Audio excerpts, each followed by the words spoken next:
Foro de Davos, Javier Milei en el foro, un día muy movido hoy, con los dos discursos, para lo que le interesa al mundo y para lo que le interesa a Argentina, los dos discursos más importantes. El de Donald Trump, Mariel, y el discurso de Javier Milei. El de Javier Milei, que fue un discurso de tono fuertemente académico. No fue tan disruptivo como, por ejemplo, el del año pasado, donde hizo todo un discurso en contra del wokismo y la ideología de género, pero insistió con su prédica ideológica, criticando al Estado, criticando la posibilidad de regulaciones estatales o intervenciones estatales, una fuerte defensa del capitalismo, también del libre mercado, con un guiño a Trump en un alineamiento geopolítico. Y mira, si querés compartimos alguno de los cortes. Fue extenso el discurso, te digo, un tono fuertemente académico que, concitando autores, como le gusta a él, que a veces costaba incluso seguirlo. Mirá cuando se refería a Maquiavelo para decir o para transmitir que el fin no justifica los medios. Estoy aquí frente a ustedes para decirles de modo categórico que Maquiavelo ha muerto. Durante años se nos deformó el pensamiento, presentándonos un falso dilema al diseñar políticas públicas donde se debía optar entre la eficiencia política en contraposición al respeto de los valores éticos y morales de Occidente. Tal como señala el profesor Jesús Huerta de Soto en su trabajo sobre eficiencia dinámica, desde dicho punto de vista, la eficiencia no es compatible con diversos esquemas de equidad o justicia, sino que surge única y exclusivamente de uno de ellos, el cual se basa en el respeto de la propiedad privada y la función empresarial. Por eso, la oposición entre las dimensiones de eficiencia y justicia es falsa y errónea. Esto es, lo justo no puede ser ineficiente, ni lo es eficiente justo. Vamos a hablar ahora con Julio Burman, analista político. Burman, buenas tardes. Gracias por estar con nosotros. Hola, buenas tardes. ¿Cómo les va? Bueno, se ha acuñado una nueva frase que va a quedar para la historia. Maquiavelo ha muerto. Digamos, la suma una definición de esas que le gustan mucho a Javier Milei. ¿Qué significa esto desde el punto de vista de lo que lo podrían estar escuchando? Bueno, mi interpretación es que Milei quiso decir la política ha muerto, ¿no? Y la política ha muerto en el sentido de que cuando él quiere pensar la razón por la que hay prosperidad en los países, él dice que debemos tomar únicamente la lógica económica y dejar de pensar en criterios de regulación, distribución, intervención del Estado que garanticen con criterios no de mercado el bienestar de la sociedad.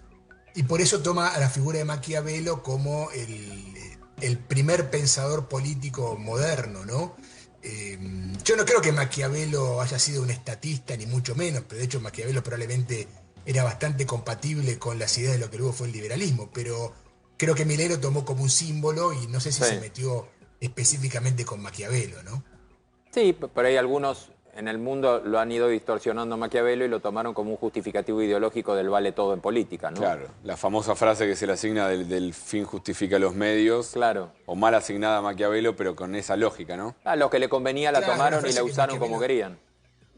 Maquiavelo aparte nunca dijo eso, pero claro. Es cierto que Maquiavelo se convirtió en un símbolo de lo que se denomina lo maquiavélico, que en realidad no, como sucede muchas veces con los clásicos, ¿no? Se le atribuyen ideas o frases que no son correctas, pero entiendo el sentido de Milei. Lo que Milei quiso decir fue, estamos en un mundo en el cual tenemos que poner todo el foco en lo económico, y de hecho, después de esa frase, Milei se dedicó a hablar de economía en términos teóricos, por lo tanto, de alguna forma estaba anticipando el resto de su discurso. Ahora, es un Milei que sigue defendiendo y sigue bajando teoría sobre el capitalismo, como decía recién Mariel, en otro tono del que fueron los discursos anteriores, o por lo menos pareció con una moderación distinta, pero que tiene un pragmatismo absoluto. Es decir, mientras nosotros seguimos reivindicando una alianza cerrada y absoluta con Donald Trump, Argentina sigue comerciando con China y de hecho no ha cambiado para nada nuestra relación comercial, nos peleamos con Lula, pero sigue siendo Brasil nuestro principal socio y mientras tanto firmamos también un acuerdo con la Unión Europea que no sabremos si en qué momento va a entrar en vigencia, pero ideológicamente se está marcando un camino. Digo, es un presidente que dice todo esto, pero a su vez es pragmático absoluto. Es muy interesante eso, porque es probablemente el presidente más pragmático que tuvimos en la historia democrática. O sea, Milei hizo un acuerdo con Juntos por el Cambio y lo sumó al gobierno. Nadie había hecho algo parecido.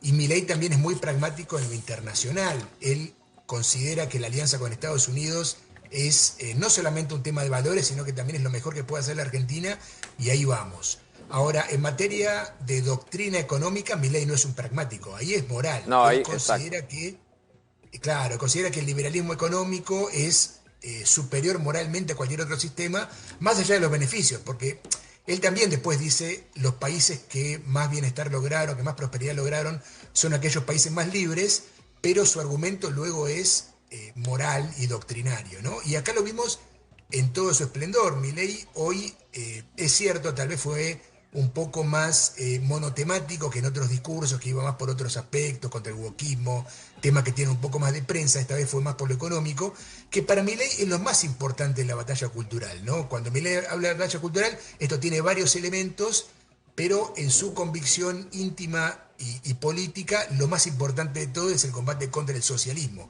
Y hoy habló justamente de eso, ¿no? De una defensa de la libertad económica como criterio superior, y lo justificó y lo argumentó en términos, como bien decías, académicos. Mariel. Sí, justamente en varias partes de su discurso, que duró 30 minutos exacto, que era el tiempo que tenía, bueno, usó todo ese tiempo, criticó el socialismo y también comparó hacia dónde lleva el socialismo con el caso en Venezuela. Rubén, si querés lo podemos compartir con Julio. Dale, lo que dijo escuchémoslo. el fragmento referido a Venezuela. Sin ir más lejos y más allá de los continuos desastres causados por el socialismo durante el siglo XX, vemos los daños aberrantes causados en Venezuela, y no solo por una caída del 80% de su PIB, sino que mucho peor aún, a la luz de establecimiento de una narcodictadura sangrienta cuyos tentáculos terroristas se expandieron por todo nuestro continente americano.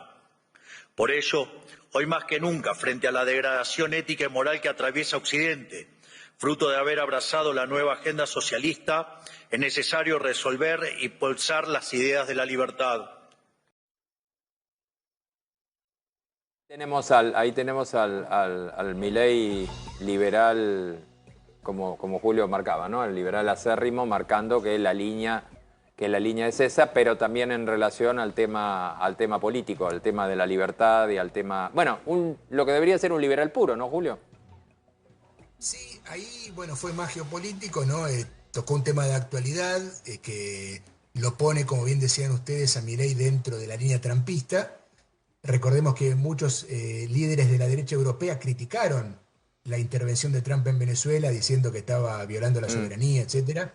Pero Milei acá está totalmente alineado con Estados Unidos, aunque también es cierto que Milei eligió, con su discurso económico, no decir una palabra del tema Groenlandia, ¿no? Que fue el tema central de Trump, ¿no? En ese sentido, fueron los dos discursos que más estábamos viendo, y fueron discursos que iban por carriles separados. Milei hoy está convirtiéndose, inclusive en el debate económico internacional, en el símbolo de la motosierra a ultranza, ¿no? Tomado como ejemplo por eso por todos los liberales, pero en este caso no está o no estuvo en el carril de Trump de hablar del continente americano, Groenlandia, el Ártico, etc. Julio, muchísimas gracias. A ustedes. Gracias por la charla. Bueno, y